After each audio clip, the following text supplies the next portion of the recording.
Malam satu suro adalah malam yang sakral dan sudah dipercaya dari dulu bahwa malam satu suro adalah hari bebasnya para makhluk tak kasat mata dan mengganggu manusia. Tapi di dalam cerita ini, seorang pria tidak percaya akan hal-hal seperti itu. Bahkan dia nekat mengejek tentang peringatan malam satu suro ini. Hingga akhirnya ia pun mendapat kutukan yang membuat dia menyesal seumur hidupnya. Karena tidak percaya omongan orang tuanya, bahkan omongan kakeknya sendiri. Karena merasa anak modern. Hingga akhirnya kejadian itu merubah segalanya yang ada pada dirinya.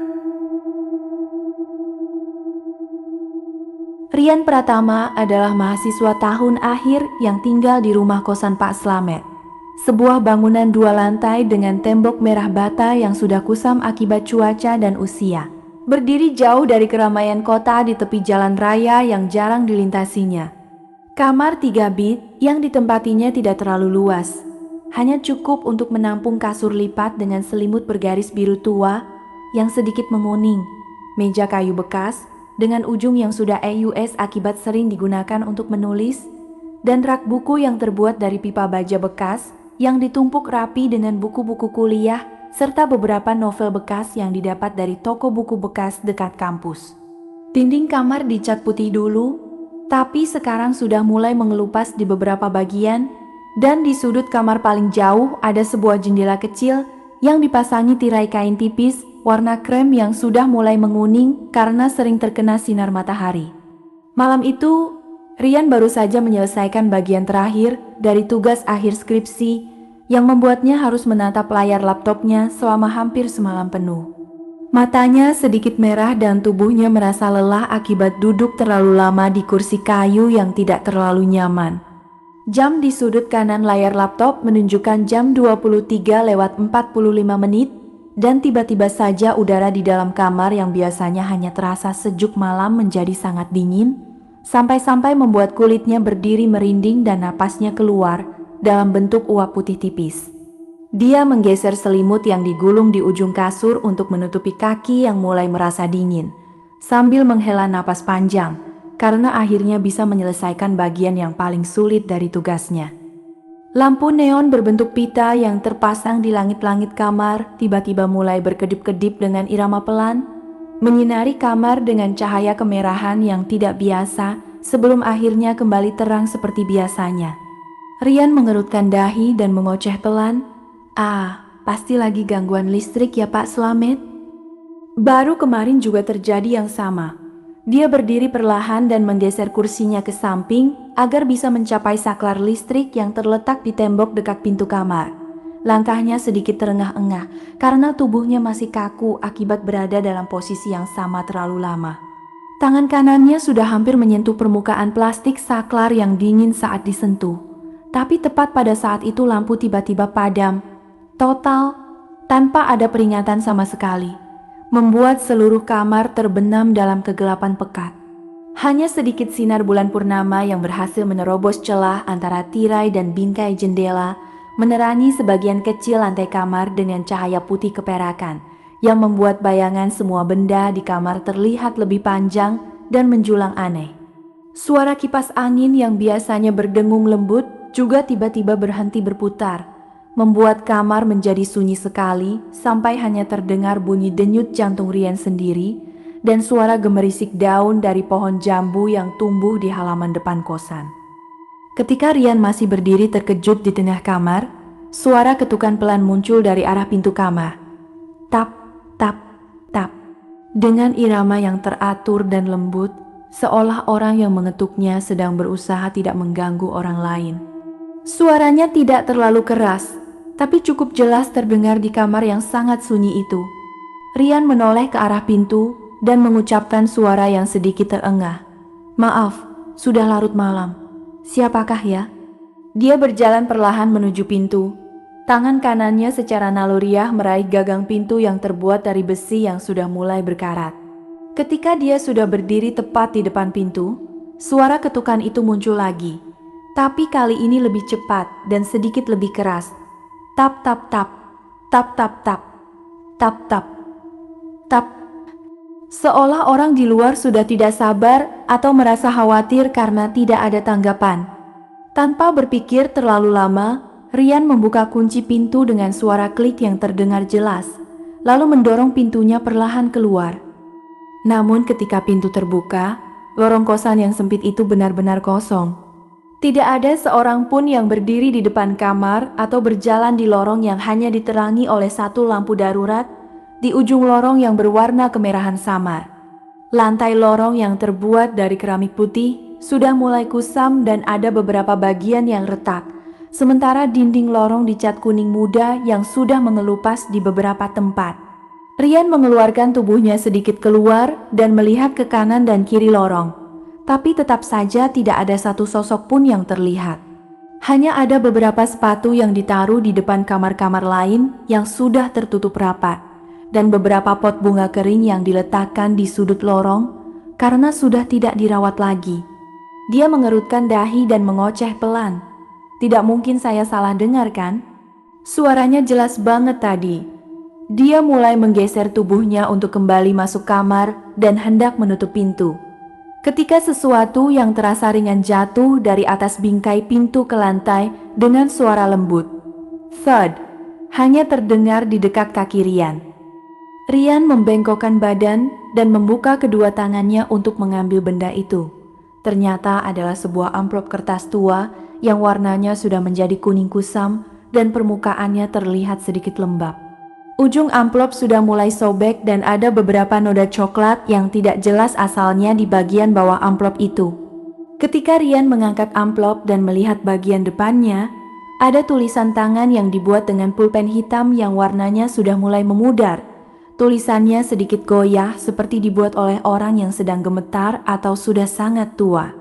Kalimat yang tertulis di sana sangat jelas. Untuk yang tinggal di kamar 3 bit, jangan keluar malam ini. Tulisan itu dibuat dengan huruf kapital semua, membuatnya terlihat seperti peringatan yang sangat penting. Rian mengerutkan dahi dan mengangkat kepalanya untuk melihat ke atas bingkai pintu atau balkon lantai atas yang ada tepat di atas lorong. Berpikir mungkin ada orang yang sengaja melempar amplop itu dari atas. Tapi langit yang terlihat dari celah antara atap dan tembok kosan hanya berwarna gelap pekat dengan bulan yang terlalu terang dan cerah, tanpa ada awan pun yang menghalanginya.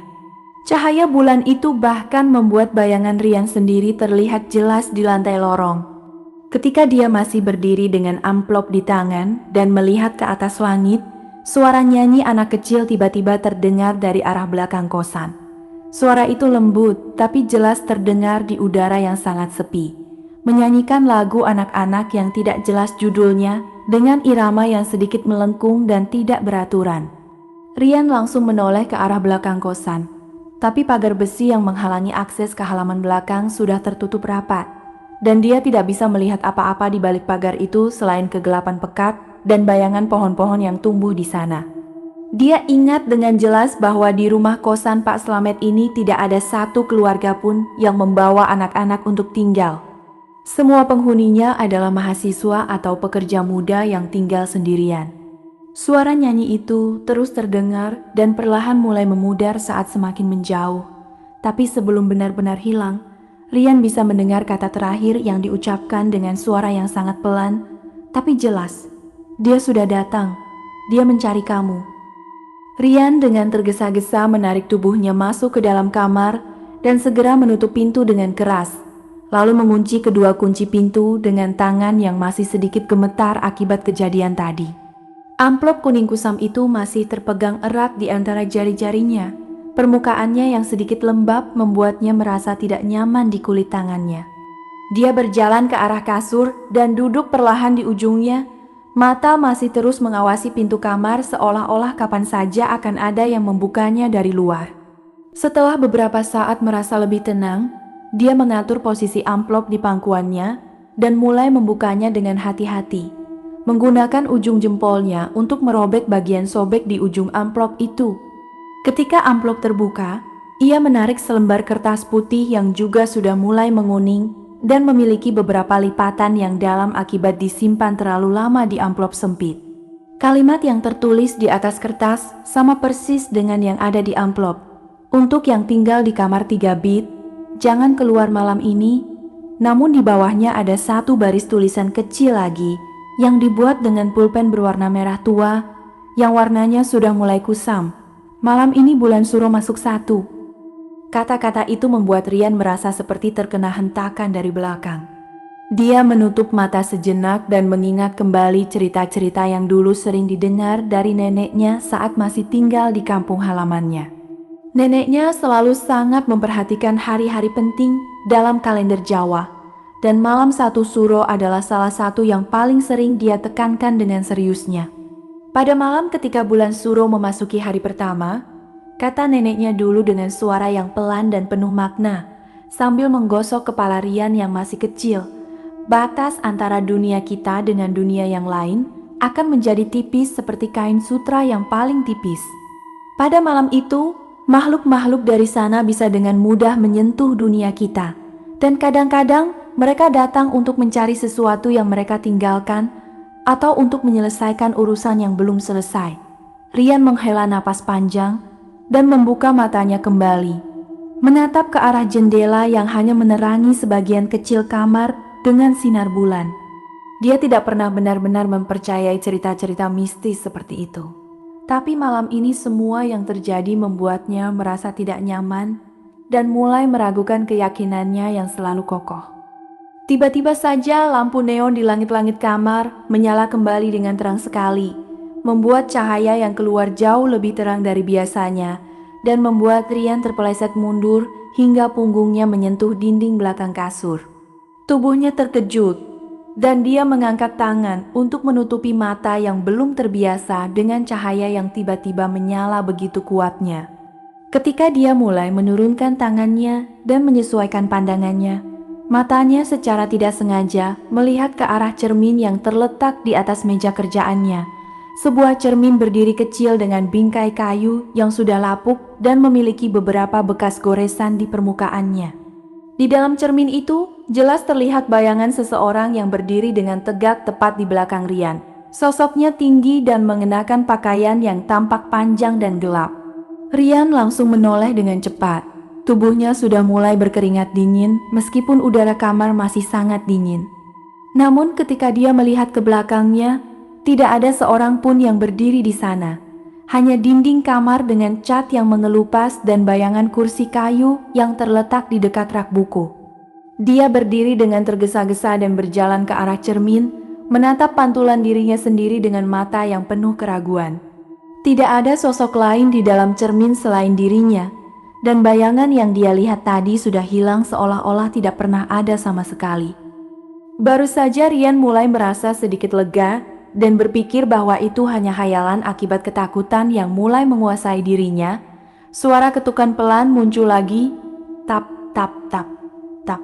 Namun kali ini bukan dari pintu kamar. Suaranya datang dari arah jendela kecil di bagian belakang kamar, tepat di samping rak buku yang penuh dengan buku-bukunya. Rian merasa jantungnya berdebar kencang dan menahan napas sejenak, mendengarkan dengan seksama apakah suara itu benar-benar ada atau hanya ilusi yang diciptakan oleh kekhawatirannya. Ketukan itu muncul lagi dengan irama yang sama, pelan tapi jelas, dan kali ini terdengar lebih dekat seperti orang yang mengetuk langsung pada kaca jendela. Tanpa berpikir terlalu lama, Rian mengambil tongkat kayu pendek yang biasa dia gunakan untuk menggantung baju di belakang pintu dan mulai berjalan menuju jendela dengan langkah yang lambat dan hati-hati. Setiap langkahnya membuat lantai kayu kamar berderit lembut. Suara itu terdengar sangat jelas di kamar yang kembali sunyi sekali. Ketika sudah berdiri tepat di depan jendela, Rian mengangkat tongkat kayu sedikit lebih tinggi dan mulai membuka tirai kain tipis itu sedikit dengan ujung jari telunjuknya. Dia hanya membukanya cukup lebar untuk bisa melihat keluar, dan ketika pandangannya melalui celah tirai itu, matanya langsung melebar karena terkejut dengan apa yang dia lihat. Di luar jendela, berdiri seorang perempuan dengan tinggi badan yang cukup tinggi, mengenakan baju kurung warna hitam pekat yang tampak sangat tua.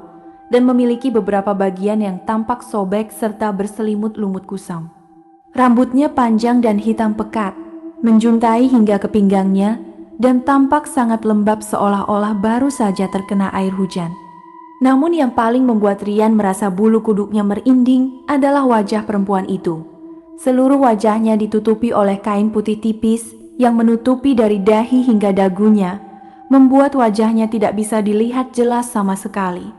Kain putih itu tampak sedikit lembab dan memiliki beberapa noda coklat yang tidak jelas asalnya, serta bergoyang-goyang lembut seolah-olah ada angin yang menerpa meskipun di luar tidak ada angin sama sekali.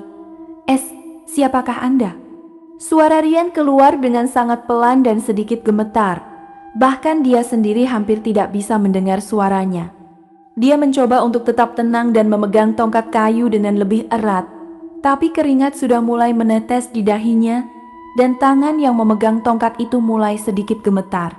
Perempuan itu tidak menjawab apa-apa dan tetap berdiri dengan tegap, menghadap langsung ke arah jendela kamar Rian.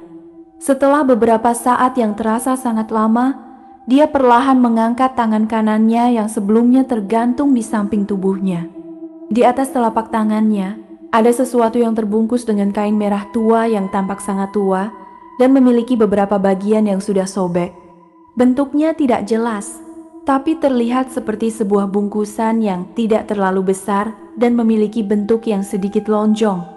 Rian merasa ingin tahu apa yang ada di dalam bungkusan itu, tapi rasa takut yang lebih besar membuatnya tidak berani bergerak sama sekali. Setelah beberapa saat memegang bungkusan itu di depan wajahnya yang tertutupi kain putih, perempuan itu perlahan berbalik ke arah kanannya dan mulai berjalan menjauh dari jendela kamar Rian, menuju arah kebun kecil yang terletak di belakang rumah kosan. Namun cara dia berjalan sangat tidak biasa. Tubuhnya tampak meluncur di atas tanah dengan sangat halus, seolah-olah kakinya tidak menyentuh permukaan tanah sama sekali. Langkahnya tidak menghasilkan suara apa-apa, dan dia menjauh dengan cepat meskipun tidak terlihat sedang berlari. Rian merasa ada dorongan kuat di dalam dirinya untuk mengejar perempuan itu dan mencari tahu siapa dia serta apa yang dia bawa. Tapi ketika tangannya sudah hampir menyentuh gagang jendela untuk membukanya, kalimat dari amplop itu muncul kembali di benaknya. "Jangan keluar malam ini." Dia menghentikan gerakan tangannya dan menoleh ke arah jam digital yang terpasang di tembok dekat pintu kamar. Cahaya merah dari jam itu menunjukkan angka yang membuatnya merasa seperti tubuhnya membeku. Jam 0:15. Malam 1 Suro sudah resmi tiba. Saat dia masih menatap jam itu dengan mata yang melebar, dia mendengar suara kecil yang sangat pelan terdengar dari balik tirai jendela yang sudah dia tutup kembali. Suara tangisan yang terdengar seperti milik anak kecil yang sedang menangis dalam diam. Setelah suara tangisan anak kecil itu menghilang, rumah kosan Pak Slamet yang biasanya sepi dan damai mulai diisi oleh berbagai suara aneh yang muncul secara tiba-tiba dari berbagai arah. Rian berdiri di tengah kamar dengan tangan yang masih memegang amplop kertas kuning, mata memandang ke sekeliling kamar seolah-olah bisa melihat melalui tembok keluar. Suara orang-orang yang seolah sedang berbicara ramai muncul dari lorong luar. Tapi ketika dia berjalan mendekat ke pintu kamar dan menempelkan telinganya ke permukaan kayu pintu yang tebal, tidak ada satu kata pun yang bisa dia fahami. Hanya deretan bisikan yang terdengar menyebalkan di telinga, seperti suara banyak orang yang berbicara sekaligus dengan nada yang pelan namun penuh emosi yang tidak jelas. Kadang-kadang suara itu terdengar seperti menangis, kadang seperti tertawa dengan cara yang tidak wajar. Dan semua itu bercampur menjadi satu deretan suara yang membuat Rian merasa pusing dan ingin menutup kedua telinganya dengan tangan. Tak lama kemudian, suara lain muncul yang jauh lebih jelas dan membuat Rian merasa bulu kuduknya merinding. Suara pintu kamar sebelah, kamar 3 bukaan diafragma yang sudah kosong selama 3 bulan, karena tidak ada yang mau menyewanya setelah penghuni terakhirnya pergi dengan keadaan yang tidak jelas. Mulai terbuka dan tertutup berkali-kali dengan suara yang menusuk telinga. Cek, bunyi engsel pintu yang sudah tua dan tidak pernah dibersihkan terdengar jelas. Diikuti oleh suara thud ketika pintu ditutup kembali. Beberapa saat kemudian, suara itu muncul lagi. Cek, tutup, cek, tutup, cek, tutup, cek, tutup, cek, tutup, cek, tutup, cek, tutup, cek, tutup, cek. Dengan irama yang teratur namun sangat mengganggu, seolah ada orang yang sedang bermain dengan pintu kamar itu tanpa lelah. Rian tahu bahwa kamar 3 bukaan diafragma sudah dikunci oleh Pak Slamet sendiri karena tidak ada penghuni, dan pelataran kunci di pintu kamar itu sudah dipasang rantai kecil untuk memastikan tidak ada yang bisa membukanya dengan sembarangan. Namun suara yang dia dengar sekarang jelas menunjukkan bahwa pintu itu sedang dibuka dan ditutup dengan mudah. Tanpa bisa menahan rasa ingin tahu dan rasa takut yang saling bersilangan di dalam dirinya, Rian berjalan ke arah sudut kamar, di mana dia menyimpan tongkat pemukul kayu yang biasa digunakan untuk olahraga senam.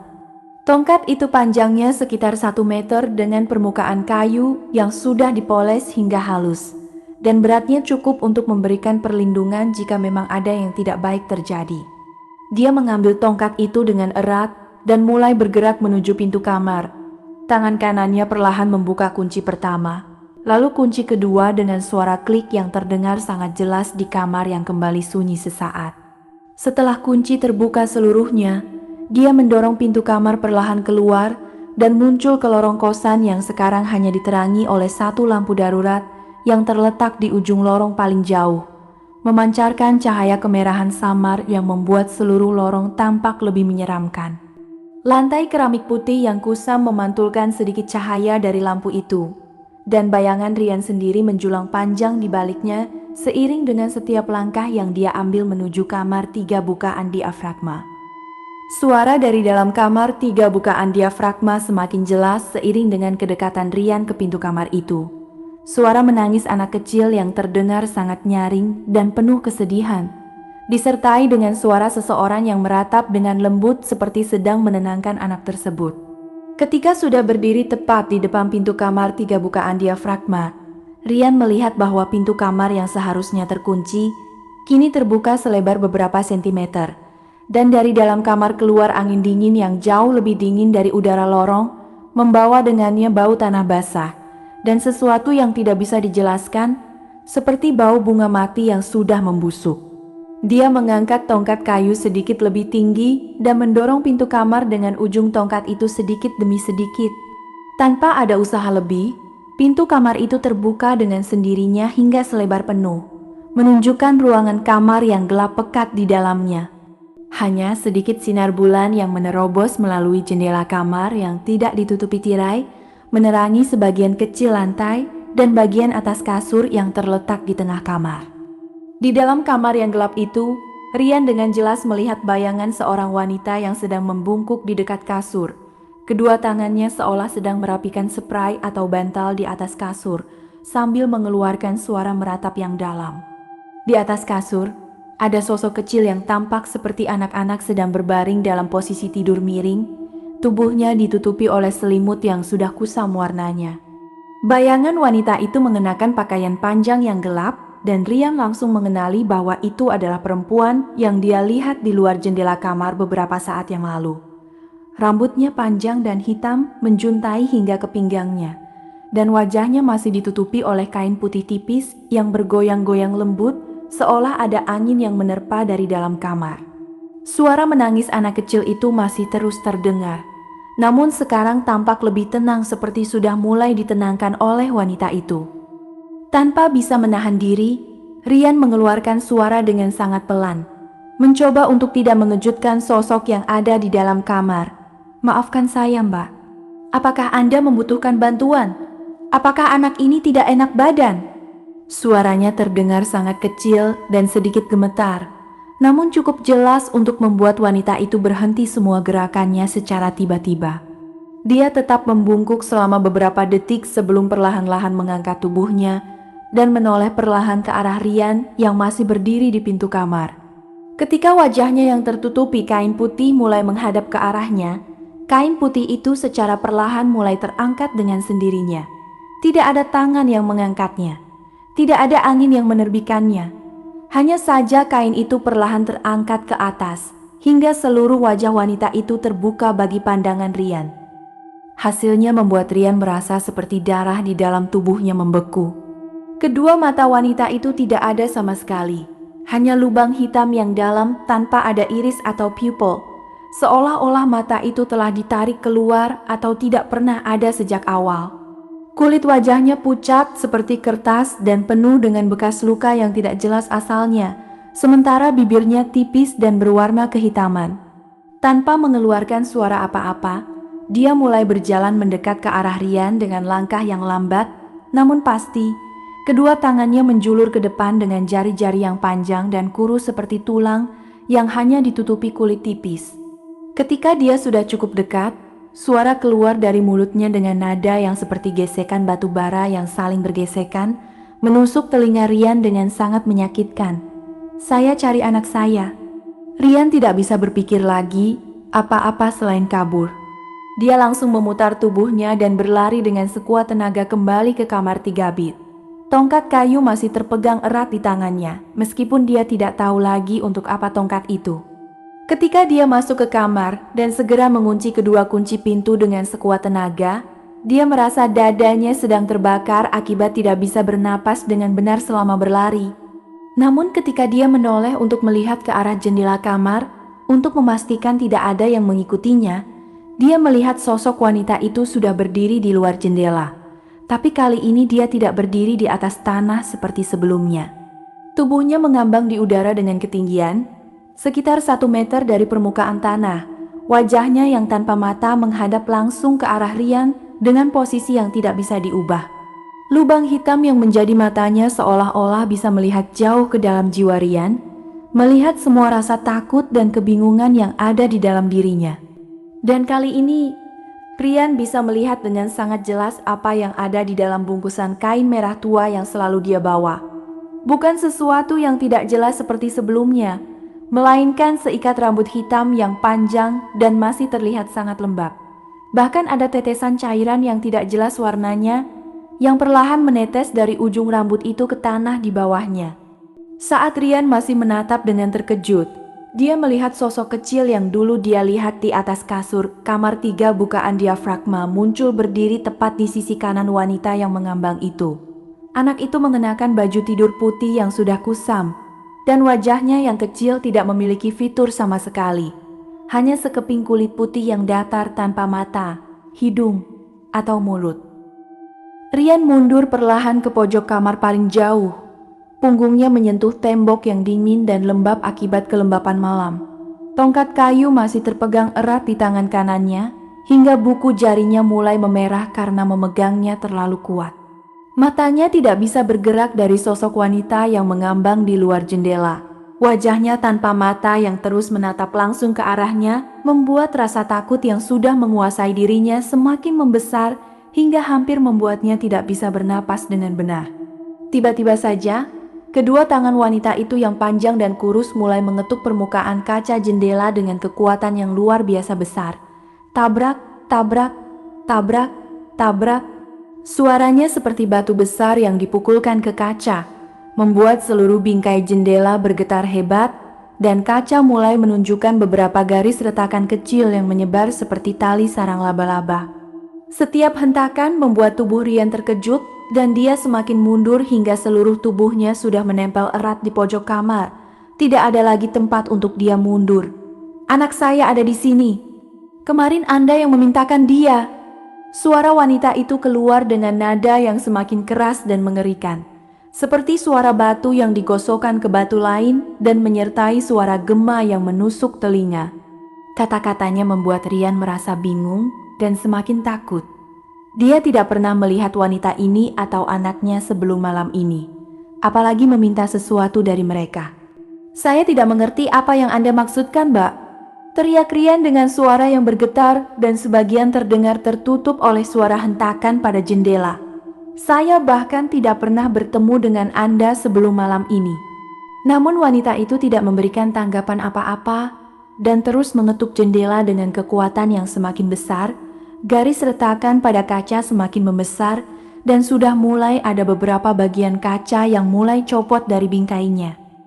Baru saja Rian berpikir untuk mencoba berlari keluar dari kamar melalui pintu, suara baru muncul yang membuat hatinya terhenti sejenak. Pintu kamar 3 bit mulai bergoyang hebat dari luar, seolah ada yang sedang mendorongnya dengan kekuatan besar yang luar biasa. CREK, CREK. Suara engsel pintu yang sudah tua terdengar sangat jelas dan menusuk telinga, sementara pagar besi yang dipasang di belakang pintu mulai melengkung perlahan ke arah dalam kamar. Rian bisa melihat bagaimana pelat besi yang kuat itu mulai membengkok seperti kertas tipis, menunjukkan seberapa besar kekuatan yang digunakan oleh sesuatu yang ada di luar pintu. Dia melihat ke sekeliling kamar kecilnya dengan mata yang penuh kegalauan, mencari tempat apapun yang bisa digunakan untuk bersembunyi. Kamarnya hanya memiliki kasur, meja kerja, rak buku, dan sebuah lemari kayu besar yang terletak di sudut kamar dekat jendela. Satu-satunya tempat yang bisa memberikan sedikit perlindungan bagi dirinya. Dengan hati yang berdebar kencang dan tubuh yang gemetar hebat, Rian berlari dengan cepat menuju lemari kayu itu. Lemari kayu besar itu sudah cukup tua dengan permukaan kayu yang kusam dan memiliki beberapa bekas noda air di bagian bawahnya. Pintu lemari ditutup rapat dan kuncinya sudah lama rusak sehingga tidak bisa dikunci. Dia membuka pintu lemari dengan cepat dan masuk ke dalam ruangan sempit di balik tumpukan baju dan beberapa barang pribadinya, kemudian menarik pintu lemari kembali hingga hanya menyisakan celah kecil yang memungkinkannya untuk melihat keluar ke kamar. Udara di balik lemari terasa sangat panas dan sesak akibat tubuhnya yang menekan barang-barang di sekitarnya. Namun dia tidak bisa berpikir tentang hal itu lagi. Perhatiannya sudah terfokus penuh pada pintu kamar yang terus bergoyang semakin hebat. Dalam sekejap, pintu kamar terbang terbuka dengan suara yang sangat keras hingga membuatnya menyentak. Pagar besi yang sudah melengkung tercabik dari tempatnya dan terbang ke dalam kamar hingga mendarat di lantai dekat kasur dengan suara dentuman yang menggema. Wanita itu masuk ke dalam kamar dengan langkah yang lambat, namun mantap. Dan kali ini, tubuhnya tampak lebih jelas di bawah cahaya bulan yang menerobos jendela yang sudah retak. Baju kurung hitamnya yang dulu hanya tampak gelap kini terlihat penuh dengan kotoran hitam dan lumut kusam yang menempel di setiap bagiannya. Sementara bagian bawah baju kurung sudah sobek dan menunjukkan kaki yang tipis dengan kulit yang pucat seperti kertas. Di lehernya ada bekas tali yang masih terjalin erat. Tali itu berwarna coklat tua dan tampak sudah sangat tua, dengan beberapa bagian yang masih terlihat basah seolah-olah baru saja digunakan. Rian melihat dengan jelas bagaimana lehernya memiliki bekas memar yang jelas di sekitar tali itu, menunjukkan bagaimana wanita itu kehilangan nyawanya dulu. Wanita itu berjalan perlahan ke sekeliling kamar, kedua tangannya yang berdarah dengan bekas luka yang dalam menyentuh setiap benda yang ada di dalam kamar. Ketika tangannya menyentuh kaki meja kerja Rian, permukaan kayu yang sudah halus itu langsung menunjukkan bekas luka dalam seperti ditusuk oleh kuku yang tajam. Ketika dia berjalan ke arah rak buku dan menyentuh bagian atas rak itu, buku-buku yang tertata rapi mulai jatuh ke lantai satu persatu dengan suara keras yang terdengar seperti ledakan di kamar yang sunyi. Setiap buku yang jatuh membuat suara dentuman yang menggema, dan beberapa buku bahkan terpecah menjadi 2 bagian ketika menyentuh lantai kayu yang keras. "Anak saya, dia perlu pengganti. Malam ini adalah waktunya." Suara wanita itu terdengar lagi dengan nada yang lebih pelan namun jauh lebih mengerikan. Seperti bisikan yang masuk langsung ke dalam benak Rian tanpa melalui telinga. Rian melihat ke arah jam tangan yang dikenakannya. Permukaan jam yang menerangi cahaya hijau menunjukkan jam 1:30 tepat pada titik tengah malam. Suara dari luar kamar semakin ramai dan mengerikan. Suara orang yang berlari cepat di lorong dengan kaki yang tidak menyentuh tanah. Suara menangis yang penuh kesedihan dan suara tertawa dengan cara yang tidak wajar seperti orang yang sedang mengalami kegilaan. Kadang-kadang terdengar juga suara pintu kamar lain yang terbuka dan tertutup dengan kekuatan besar, serta suara barang-barang yang jatuh ke lantai di kamar-kamar lain. Kemudian suara Pak Slamet, pemilik kosan yang biasanya sangat tenang dan lembut, terdengar berteriak dengan keras dari arah depan kosan. Suaranya penuh dengan ketakutan, namun tetap jelas terdengar di tengah keramaian suara aneh lainnya. Semua orang di kamarnya. "Jangan keluar, beliau sudah datang."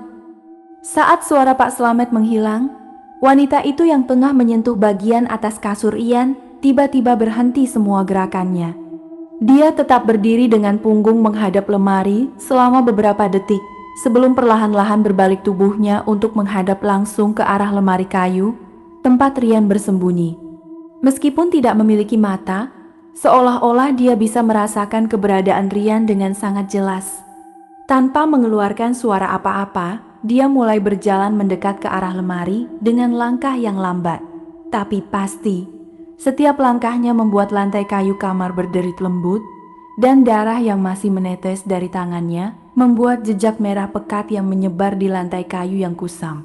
Saat dia semakin dekat dengan lemari, Rian bisa melihat dengan jelas bahwa kain putih yang dulu menutupi wajahnya kini sudah hilang sepenuhnya.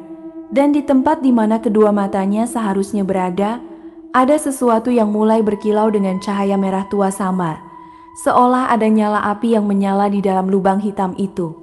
Saat wanita itu hampir mencapai lemari kayu tempat Rian bersembunyi, lampu neon di langit-langit kamar yang sudah menyala beberapa saat tiba-tiba padam total tanpa ada peringatan sama sekali, menjerumuskan seluruh kamar ke dalam kegelapan pekat yang sangat pekat.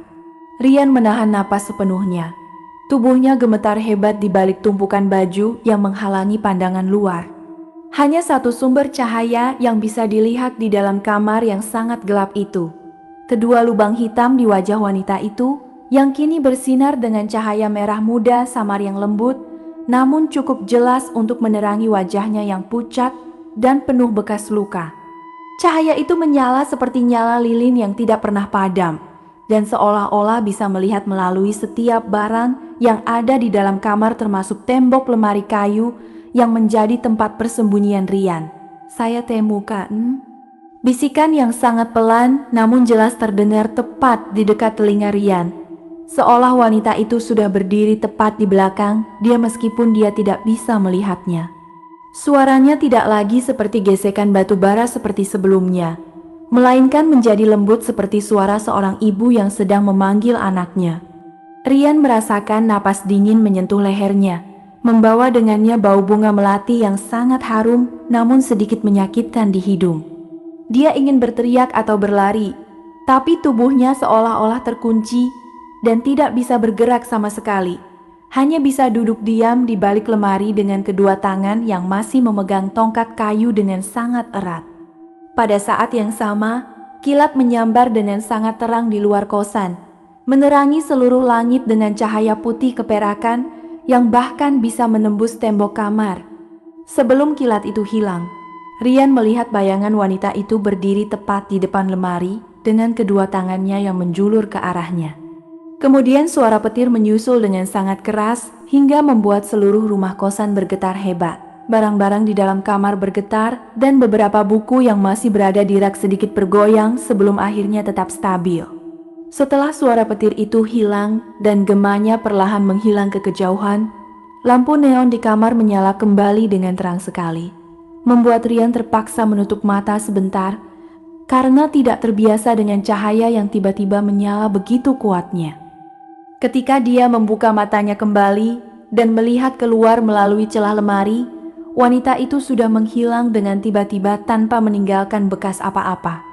Tempat dia berdiri beberapa saat yang lalu kini kosong. Hanya ada selembar kertas putih yang jatuh ke lantai kayu dengan permukaannya yang rata dan tidak terlipat sama sekali. Rian menunda napas sejenak sebelum akhirnya berani bergerak keluar dari balik lemari kayu. Dia berdiri dengan perlahan. Kakinya terasa lemah dan hampir tidak bisa menopang berat tubuhnya. Tongkat kayu yang dulunya dipegang erat, ini terjatuh dari tangannya ke lantai dengan suara dentuman yang jelas. Dia berjalan dengan langkah yang goyah ke arah selembar kertas itu dan membengkokkan badan untuk mengambilnya. Di atas kertas itu tertulis tulisan tangan yang rapi dengan pulpen hitam. "Terima kasih sudah membantu dia pulang. Semua hutang sudah lunas." Rian mengerutkan dahi dan melihat ke sekeliling kamar dengan mata yang penuh kebingungan. Ia benar-benar tidak mengerti apa yang dimaksud dengan kata-kata itu. Bagaimana mungkin dia bisa membantu anaknya pulang padahal dia tidak pernah melihat mereka sebelum malam ini. Dia melihat ke arah pintu kamar yang masih terbuka lebar, lalu ke arah jendela yang sudah retak. Namun tidak ada sosok wanita atau anak kecil yang terlihat di luar sana. Udara kamar yang dulu sangat dingin kini mulai kembali menjadi normal, dan suara-suara aneh yang dulu memenuhi kosan juga sudah hilang total. Hanya tersisa keheningan yang sangat dalam yang membuat telinganya berdenging. Kemudian pandangannya secara tidak sengaja tertuju ke arah cermin kecil yang terletak di atas meja kerjanya. Di dalam cermin itu, dia melihat pantulan dirinya sendiri yang sedang berdiri dengan tangan yang masih memegang selembar kertas putih. Namun ada sesuatu yang tidak biasa di belakangnya. Bayangan seorang anak kecil yang sedang berdiri dengan tegak, tubuhnya kecil dan mengenakan baju tidur putih yang kusam. Anak itu sedang tersenyum dengan lembut ke arah cermin, seolah-olah sedang melihat langsung ke wajah Rian. Rian langsung menoleh dengan cepat ke arah belakangnya, tapi tidak ada seorang pun yang berdiri di sana. Hanya dinding kamar dengan cat yang mengelupas dan kursi kayu yang terletak di dekat rak buku. Dia kembali melihat ke arah cermin dengan hati yang berdebar kencang, dan bayangan anak itu masih ada dengan jelas di dalamnya. Kali ini dia bisa melihat bahwa anak itu sedang memegang sebuah foto kecil dengan bingkai kayu yang sudah lapuk dan kusam. Tanpa berpikir panjang, Rian berjalan ke arah meja kerja dan melihat ke bawah ke lantai di dekat kaki meja. Benar saja, ada sebuah foto kecil yang terletak di sana dengan permukaannya yang menghadap ke bawah. Dia membengkokkan badan dan mengambil foto itu dengan hati-hati, lalu membalikannya untuk melihat isi foto tersebut. Di dalam foto itu, terlihat seorang anak laki-laki muda yang sedang bermain dengan seorang anak kecil perempuan di kebun belakang kosan. Kebun itu masih terlihat indah dengan berbagai macam tanaman buah dan bunga yang tumbuh subur. Anak laki-laki muda itu adalah dirinya sendiri beberapa tahun yang lalu, mengenakan kaos oblong biru muda dan celana pendek yang sudah kusam. Anak kecil perempuan yang sedang bermain dengan dia memiliki rambut hitam yang diikat dengan pita merah, dan wajahnya yang ceria sedang tersenyum lebar ke arah kamera. Di sebelah anak perempuan itu berdiri seorang wanita muda dengan wajah yang cantik dan lembut. Rian langsung mengenali bahwa itu adalah wanita yang baru saja menghantui dia malam ini. Namun wajahnya di foto jauh lebih cantik dan penuh kehidupan, tanpa bekas luka atau lubang hitam yang menggantikan matanya. Di bagian belakang foto, ada tulisan tangan kecil dengan pulpen merah tua. Rian dan adiknya Dina, 5 tahun yang lalu. Ingatan yang lama terkubur dalam kedalaman pikirannya mulai muncul ke permukaan satu persatu seperti ombak yang menghantam pantai. 5 tahun yang lalu, ketika Rian masih bersekolah di SMA dan sering membantu Pak Slamet merawat kebun belakang kosan, dia pernah bertemu dengan anak kecil bernama Dina yang baru saja pindah bersama ibunya untuk tinggal di kamar 3 bukaan diafragma. Dina sangat suka bermain dengan Rian dan selalu menyebutnya kakak, bahkan jika mereka tidak memiliki hubungan darah sama sekali. Suatu hari, mereka bermain bersama di atas pohon jambu yang tinggi di kebun belakang kosan. Dina ingin mengambil buah jambu yang berada di percabangan paling atas. Tapi saat dia mencoba meraihkannya, percabangan itu patah dan dia jatuh ke tanah dengan keras. Rian melihat bagaimana Dina terluka parah dengan darah yang mengalir deras dari kepalanya. Namun rasa takut yang luar biasa besar membuatnya tidak berani melakukan apa-apa selain berlari pergi dari kebun dan kembali ke rumah tanpa memberitahu siapapun tentang kejadian itu. Beberapa hari kemudian, dia mendengar kabar bahwa Dina tidak bisa diselamatkan dan meninggal dunia di rumah sakit. Dan ibunya, wanita yang bernama Sri Wahyuni, tidak bisa menerima kehilangan anaknya dan memutuskan untuk mengakhiri hidupnya dengan menggantung diri pada malam 1 Suro tahun itu di dalam kamar 3 bukaan diafragma. Rian merasa kepalanya mulai pusing dan tubuhnya tidak bisa menahan berat badan lagi, sehingga dia duduk dengan tiba-tiba di lantai kayu kamar. Air mata mulai mengalir deras dari matanya, menyiram pipinya yang sudah pucat akibat kejadian malam ini. Dia tidak bisa menyangkal bahwa rasa bersalah telah mengikutinya selama 5 tahun terakhir, bahkan ketika dia mencoba untuk melupakan kejadian itu, dan melanjutkan hidupnya sebagai mahasiswa. Dia melihat ke arah jendela kamar yang sudah retak, dan melalui celah tirai yang terbuka, dia bisa melihat kedua mereka berdiri di tengah kebun belakang kosan. Dina dengan baju tidur putihnya yang kusam sedang menganggukkan kepalanya dengan senyum yang ceria, dan ibunya dengan baju kurung hitamnya yang sekarang sudah bersih dari kotoran dan lumut sedang tersenyum lembut ke arahnya. Tanpa melakukan gerakan apa-apa, kedua sosok itu perlahan mulai menghilang ke dalam kabut malam yang tebal. Tubuh mereka menjadi semakin transparan hingga akhirnya hilang total di tengah kebun yang kini kembali sunyi. Rian melihat ke arah jam tangan yang dikenakannya.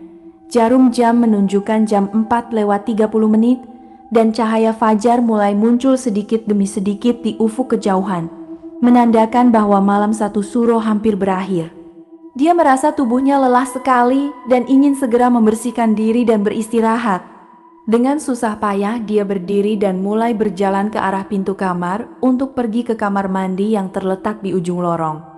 Namun ketika dia melewati meja kerja dan melihat sekilas ke arah cermin kecil yang ada di sana, dia melihat bahwa bayangan Dina masih ada dengan jelas di belakangnya. Anak kecil itu berdiri dengan tegak dan tangannya kecil sedang memegang tangan kanannya dengan erat. Rian merasakan sentuhan yang lembut namun jelas di tangannya, meskipun dia tidak bisa melihat apa-apa saat menoleh ke belakang. "Kita akan selalu bersama ya, Kak?" Suara kecil yang lembut dan penuh kasih sayang terdengar jelas di telinga Rian. Padahal ketika dia melihat ke arah cermin, bibir bayangan Dina tidak bergerak sama sekali. Rian merasakan bagaimana rasa takut yang dulu menguasai dirinya kini telah hilang dan digantikan oleh rasa damai dan rasa bersalah yang sangat mendalam. Dia mengangkat tangannya dan menyentuh tempat di mana dia merasakan sentuhan Dina, lalu menganggukkan kepalanya dengan lembut.